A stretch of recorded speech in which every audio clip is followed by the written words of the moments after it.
সুপ্রভাত, কেমন আছেন সবাই? আশা করছি সবাই খুব ভালো আছেন, আর আমরাও খুব ভালো আছি। ওম সকাল সকাল গিয়েছিল মাসিদের বাড়ি বেড়াতে, আর সেখানে গিয়ে ব্রাশ করা শুরু করেছে সবার ব্রাশ করা দেখে। এবার ওমকে বাড়ি নিয়ে চলে এসেছি, বাড়িতে এসে ওকে খাইয়ে দিই। আজকে তো আপনাদেরকে বলেইছি আগের দিন যে আমাদের এক জায়গায় যাওয়ার আছে, আমার মাসির বাড়ি। অ্যাকচুয়ালি আমার মাসির ছেলের বিয়ে, তাই জন্য আমরা সবাই যাব। আর এই যে সব খাওয়া দাওয়া করে বিকেলবেলা বেরিয়েছি মাসি বাড়ি যাব বলে গাড়িতে। আর ওম তো ঘুমিয়েছিল, তাই জন্য ওকে ভালো করে জামাও পরানো হয়নি। দেখুন, ও একটা জাস্ট হাত কাটা জামা পরে রয়েছে। ঘুমিয়েছিল তো, ঘুম থেকে তুলে নিয়ে চলে এসেছি। তারপর গাড়িতে ওঠার পর ও জেগেছে। বিকেলবেলা বেরোবো বলে সকাল থেকে এত তাড়াহুড়োর মধ্যে সময়টা কেটেছে যে কোনো কিছু কাজেরই ভিডিও করা হয়নি। আর ওমকে দেখুন গাড়িতে যেতে যেতে নাচ করতে শুরু করেছে, গান বাজছিল গাড়িতে। বাবার সঙ্গে খুব আনন্দ করছে। গাড়ি পেলেই হলো, ব্যাস, সে বাইক হোক বা 4 চাকা, আর কোনো কিছু ওর মনে থাকে না। এত আনন্দ হয় তখন। আমাদের বেরোনোর কথা ছিল আরও আগে, কিন্তু এই বাচ্চা কাচ্চা নিয়ে রেডি হতে হতেই দেরি হয়ে গেল। অনেকটাই বিকেল হয়ে গেছে, সূর্য এবার আর একটু পরেই অস্ত যাবে। অনেকখানি রাস্তা, আমরা যাচ্ছি মুরারইয়ের দিকে। মুরারই থেকে আরও কিছুটা যেতে হবে, প্রায় 60 কিলোমিটার মতন। আমরা যাচ্ছি পায়ে করে। আর রাস্তা যাওয়ার পথে তো রেলগেটের জ্যাম পড়েছিল, জ্যামে অনেকটাখানি দাঁড়াতে হলো। আর দাঁড়ানোর সময়তেই ওই বাচ্চাগুলো সব কাঁদতে শুরু করেছিল, তাই জন্য গাড়ি থেকে নেমেই ওমকে নিয়ে রাস্তায় হাঁটাহাঁটি শুরু করে দিয়েছিলাম।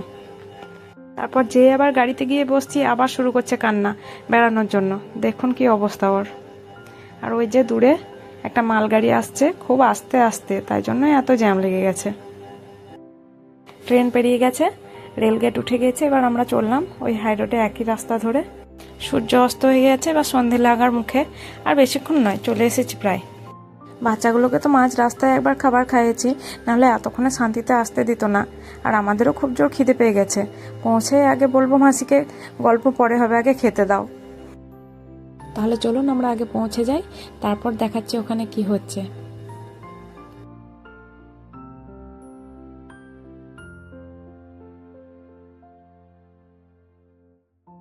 পৌঁছে গেছি আমরা।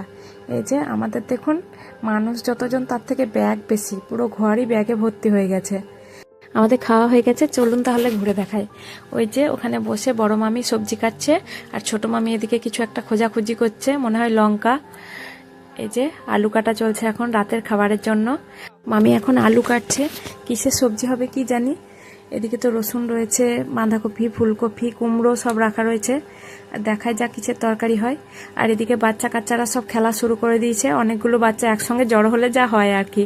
তার মধ্যে ওম তো আবার নিজেকে ভাবছে হাঁটতে পারে বোধহয়, তাই জন্য এমন ছোটাছুটি করছে যে ওদের থেকে স্পিডে চলে যাচ্ছে। এই বাচ্চারা যখন খেলা করে, নিজেকেও মনে হয় যেন ছোট হয়ে যায়। ছোট হয়ে গিয়ে ওদের সঙ্গে আবার খেলতে শুরু করি। আর এদিকে দেখুন, ও বাবা, সবজি কাটার জায়গাতে দেখছি মা কাকিমা সব বসে পড়েছে। একা মামি আর পাচ্ছিল না। বাঁধাকপির তরকারি হবে মনে হচ্ছে। আজ তো খাওয়া দাওয়া হতে অনেক দেরি হয়ে যাবে, আর যতক্ষণে আমাদের খাওয়া দাওয়া হবে ততক্ষণে বাচ্চাগুলো সব ঘুমিয়ে যাবে। আর এই যে ঘুমিয়েও গেছে ওরা। ঘুমিয়ে যাওয়ার পর আমি শুরু করেছি মেহেন্দি পরতে। আমার মেহেন্দির ডিজাইনটা কেমন হচ্ছে সবাই কমেন্ট করে জানাবেন। ভিডিওটা তাহলে এখানেই শেষ করছি, আবার দেখা হবে পরের ভিডিওতে। ভিডিওটা লাইক করে দেবেন, আর নতুন নতুন ভিডিও দেখতে চ্যানেলটিকে সাবস্ক্রাইব করে দেবেন।